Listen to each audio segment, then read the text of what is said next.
Emma Hayes, thank you for joining us on the show tonight. Welcome. Thanks for having me. Yeah, so you got a roster coming up. I feel like we just ended the international window. This is maybe one of the quicker turnarounds. Yeah, You've got some news for us on the next roster. that's right. I mean, not a lot of time between camps. Certainly a new format in that regard, but we have certainly taken, a few different perspectives for this upcoming camp, and we've left out the vast majority of players that are playing in Europe, bar one. And that's Naomi Girma, but the rest of those players have been playing non-stop last 2 years without a summer break, and we think this is the only opportunity that they will get a much needed break, and it will give us the chance to play players that are playing domestically. Can you walk us through how you got to that decision? Is it I guess in nature a collaborative one with the players? Yeah, I think it's a combination of things. It's with performance and medical, and we wound back from the World Cup 2 years ago, then the Olympics, and players from Emily Fox, Lindsay Horan. They have had no off season over 2 years, and in Europe, players play for 10 and a half, 11 months, and with those tournaments and the way that they take place sort of in late summer in football calendar meant that they were literally getting a week's break and going back into a full 11-month season. So this is the first opportunity that we and the only one for them to take a break between now and the World Cup in 2 years. And player welfare and rest and recovery are also important for these players. You mentioned, I mean, the World Cup, these major tournaments always fall in the summer period. We've seen more Americans go to Europe, and you're juggling a roster that's got a lot of NWSL players in midseason around this time, and obviously a very different state for European players. Is there a particular advantage to one or the other? Do you see, more Americans going to Europe, or how do you see that kind of playing out? To be honest with you, I don't think like that. We just merely look at number of games, length of season, sometimes the frequency of games, and player like Emily Fox, like I said, is playing from August all the way through till the beginning of June. And if you include now two international camps in June, pre-season start in July, means the player doesn't get a off season, which in the short term doesn't have a negative impact on the US women's national team. But when we factor in the World Cup followed by an Olympics 12 months later, this is the only real opportunity that they can have an off season, and something that we don't necessarily decide the international calendar, but this is one where we think it's in the best interest for the players. And this calendar congestion, I wanted to ask you about. I mean, you've spoken on it before. You've coached at the highest level at the club level and now international. I mean, you talked about it in the fall with a Friday game right after you guys playing on the Wednesday, a Friday game for the NWSL. And Laura Harvey brought it up last week. I mean, do you see a solution here? I mean, obviously all parties coming together, but it's been a topic in the men's and women's game to figure out this load for players. I mean, I've been sort of in that situation as a club coach at Chelsea, and I had a large roster where I had to manage 20 plus international players. So I am accustomed to rosters playing internationally, and there has to be a place for both to coexist.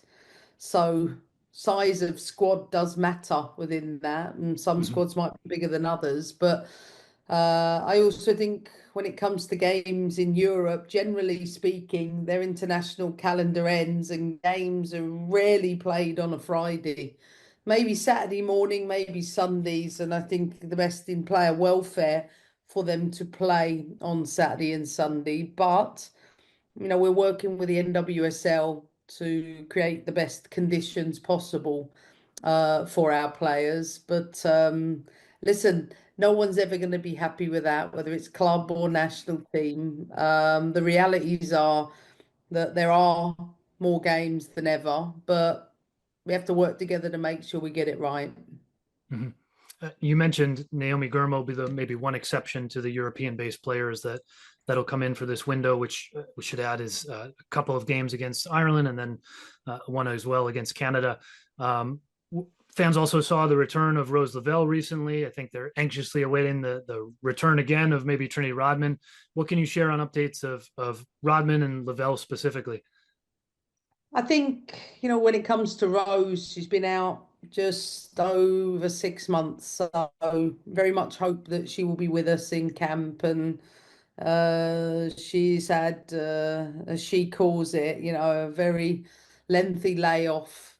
I don't think Rose, makes a really good injured player. She's bored, senseless. I think she's really looking forward not just to get back for Gotham. I think it was great for her to make an appearance at the weekend, but we miss her at the national team. We miss her experience and very much looking forward to her coming back. I think with Trinity, I don't think we will see her back this camp, but I expect her to return playing for Washington Spirit in July at some point. But of course, she has to feel that her back's in a place that she can move beyond the pain that she's carried for a period of time. But she's in great spirits, and I know we're moving in the right direction with Trin. Both club and country have been working hard to get her to this stage. And like I said, I expect her to return to the NWSL in July at some point. Mhm. I wanted to try to peel back the curtain a little bit on the bigger picture, the styles, the game plans that you've talked about, and related to that is, Trinity as well as Mal Swanson and Sophia Wilson, for the most part, other than one game, really, as you're well aware, have been unavailable since that gold medal run in the Olympics. And in that time, you've been building toward 2027. And I'm just wondering, maybe, stylistically, you've been playing Kat Macario at the 9. She plays that quite uniquely than maybe anybody in the pool. How do you kind of build that big picture system that you want, knowing that, those 3 players, I think you'd expect back at some point, right? And they all play a Yeah. bit differently, and you have to adjust for that. So how are you kind of accounting for both of those things? Well, I think the framework we work towards is we have a clear identity and playing principles that every player in the pool is developed within. Of course, each player has their unique set of abilities that we try and make the most from. And if you take someone like Sophia Wilson, who can stretch behind really well, and Kat Macario is someone who likes to come to feet a little more. Um, that of course we play to the strengths of those players, but we also have clear principles that we want the players to adopt, and Mhm. everybody's been really coachable about that. And just think that in these weeks and months, in the absence of all those players, it's been great opportunities for all those players to develop within those principles and contribute to the team's playing style. And I feel like we're at a really good stage after my 1 year in the job where um, I think a large group of the playing pool are really clear on what that identity is, and we're starting to find the next steps in the way we're playing with some really well-defined rotations in the team's play. And so I say every time about this group, they're so hungry to improve, to get better, and my job is just to develop a large playing pool so that by the time we meet a major tournament, we're in a position where we got a better experience level than we had going into the Olympics. Mhm. You've talked about building this core of this roster, and around this time frame of June, July, of really kind of identifying who might be a part of the solution for 2027. There's a huge gap after this quick turnaround to the next international window. Could we expect that October window, that assuming obviously things like health and whatnot, that group is really kind of that foundation that you see as the World Cup team? Yeah, I'd say so. I think it's important though I believe in like consistent performances. So I think anybody that's called up at any given time, I want everybody to know we'll watch every game. And if there is a drop in form or there is a drop in consistency, no, it doesn't mean that players necessarily leave that pool, but we expect you to keep pushing all the time because we know what the quality is like worldwide. But yes, I understand the playing pool much better than I did 12 months ago. And yes, I have a very good, clear idea on the qualities of these players. And as I keep saying every month, I can only pick the players that are available. So I cannot pick the very best 23, 26 players because, as you know, some are injured, some are pregnant. And I don't think that'll ever be the case. But our job is to make sure that no matter who represents the shirt, that they have the qualities to be able to deliver the performances we're looking for. It's always great when we have the opportunity to hear Emma Hayes. Even better, Jeff, when she has the opportunity to talk directly to you about it. What stood out to you the most about everything she said? Because she touched on so many important things. Yeah, so this is first half of our interview. We'll have the second half coming up next week as well, with getting a little bit more in depth as well. So looking forward to airing that as well. You know, in this one, I think look, the calendar is a topic that's not going away.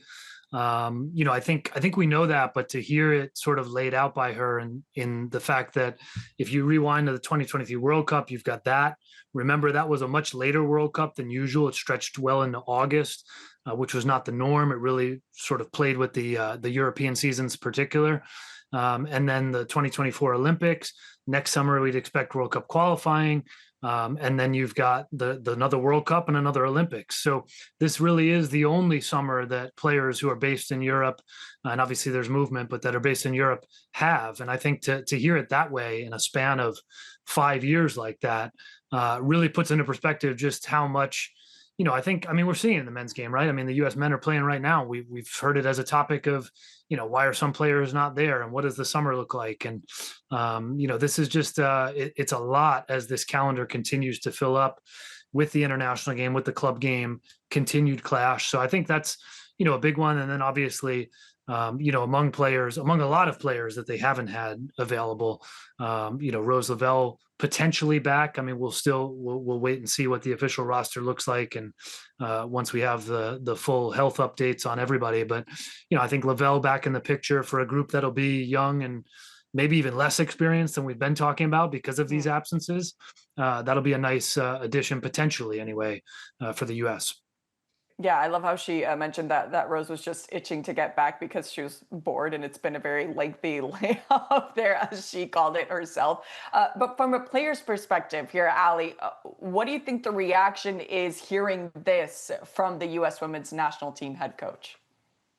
It's actually refreshing for me to hear that she's giving players time to recover and to just have a mental break too. That's something that we don't get very often. And I think she is recognizing that a lot of these players just need some downtime, needs to, you know, go fill their cup and with other things that they want to do, and actually have a little bit of a break, because then when you do come back into camp, you know, you are more motivated than ever, and you have more of a willingness to want to be a part of the group. So it's actually nice hearing that you're allowed to take a break without retribution of, you know, of any issues happening with selection purposes. So this is really great for a lot of the players to be able to go and enjoy some summertime, to go see friends and family, go to events, and, you know, anything that they usually miss because, you know, it's a choice to play the profession that we do.